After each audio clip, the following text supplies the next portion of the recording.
Wrapping up the week with Kevin Kietzman here on KCMO. Good morning, my friend. How are you? Hi, Pete. It's good to have Mark back. I thought maybe he left. I wasn't sure what was going on. Garner was sizing up the chair and everything else. Thinking, I got this gig. He brought in his own fan he had in there to keep cool. He moved all his stuff in. I thought Garner was taking over for you, Mark. Yeah, he took down the picture of your kids and everything there, Mark. So you had to be careful, buddy. No, I took those down so that I could get my Harvard certificate. There you go. Nice job.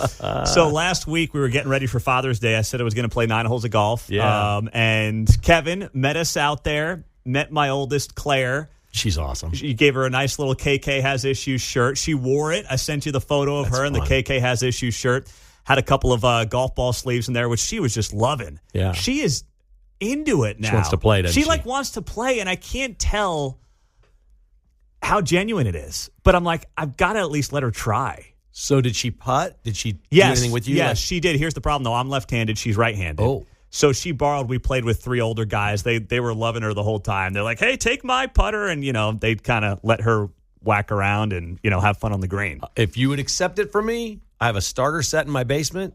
It was Jessica's first set of clubs. No. You can have them. I'll do anything to get kids involved in golf. It's a passion of mine. I may have some kids' clubs, too. My dad was a big golfer, and he set up my sons. Really? And of course, they've outgrown them. So I was thinking about going to Shields and just getting like a putter and iron and maybe like one other club. Yeah. And then just saying, hey, sure, try to do this at a reasonable cost. Because she's really there. small. How old 6. is she? Yeah, she's 6 really and a small. half. Yeah. So these are maybe for when she's 10. Okay. Or you could cut them down. Yeah. You can take them in and somebody will do that for you. But they got all kinds of kids sets. I think you could probably get one for like $150, can't you? Yeah. A starter set with a bag and the whole thing? The whole thing, yeah. It's just like, I'm never going to be one of those dads that's like, hey, you do what I want you to do. Just do what you're passionate about. Mm-hmm. But she's like insistent. And afterwards, she wanted to kind of hang out in the putting green and do it. And I was like, all right. You know why?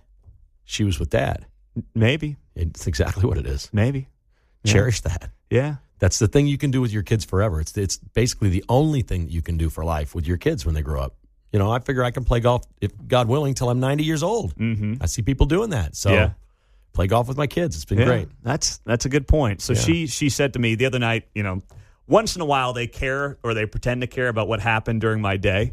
So 2 days ago she says, how was the day at work, Dad? I said, well, actually, one of our coworkers decided to resign here. And she's like, oh, no. I'm like, no, it's fine. He's got a new gig. He's happy. Everything's good. She goes, is it the guy from the golf course? I'm like, no, not him. She's like, oh, good. She's like, I like that guy. She's like, he was great. She doesn't know. Wait till her friends tell her about me. That'll fade. Give that a couple of years. No, it's amazing.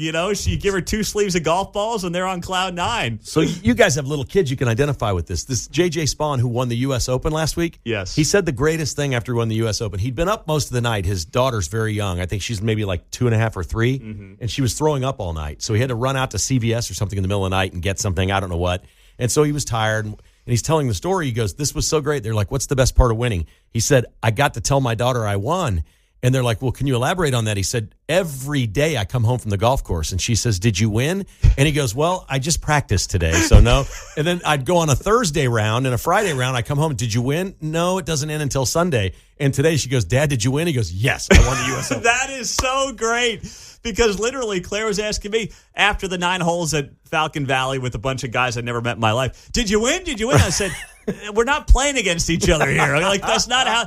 But I don't want to dissuade the competitive spirit. No. So I'm like, hey, we didn't win, but I wasn't trying to be like, we're not playing, against each other. It was just like, we're just having fun here, but I'm trying to do that without dissuading and taking away the competitive streak. Yeah, but when you go home and you discuss as parents and don't think the kids are listening about how well, let's say, the radio station's doing, or you got a promotion to vice president and you're kind of winning in your career and beating other radio stations, they pick up on that stuff.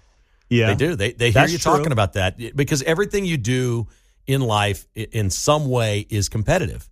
Like even the mates we select. If we want to, cut it down to its most primal form, the mates, we're all competing for the people that we have in our lives. I mean, it's if you think about what humans are, we compete at every level and we don't even know it. Every day we compete driving to work with the drivers around us. You're trying to get around somebody, that's sort of a competitive spirit. I don't want to get stuck in this lane behind this truck. I don't want this. I'm competing to get around. Man, competition's good. You're right. It is. And I never want to take that competitive streak out of them. You're right. You're absolutely right. Keep score at those soccer games, man. Yeah, I know. And that's why, too, when they were playing kindergarten soccer and they knew they were winning, it was kind of like trying to tamp it down but not take that out of them. Yeah. And it's okay to lose. Yes. Only if it inspires you to try to do better last. If you can look at yourself when you lost and say anything other than, we absolutely were the best we could possibly be today, we can accept losing.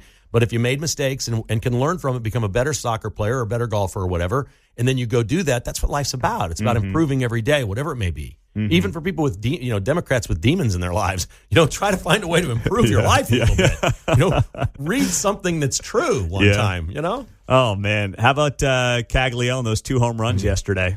So that's 2 home runs that nobody else on the team can hit. I'm serious. Yeah. The one up in his eyes, Yes. Nobody should swing at that pitch. And I'm sure Quintero told him, nice job, kid, don't ever swing at that pitch again. But he's the only guy on the team that can hit that pitch out.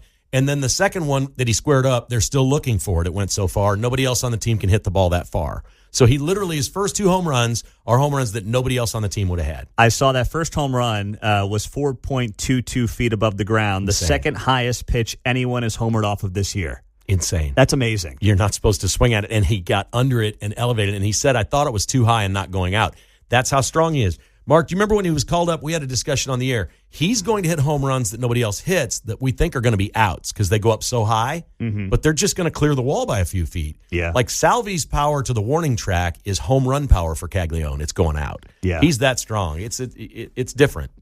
It's Last different. 30 seconds. I know they're 10.5 out in the division, but they're right in the wild card race. What do? Buy or sell or just sit pat? That's funny. We were asking that question on the podcast yesterday.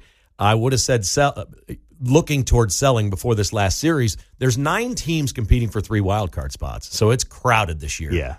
You can't sell yet. You're too close. You can't. You got to see if Caglione works and how your pitching is. You can't sell yet.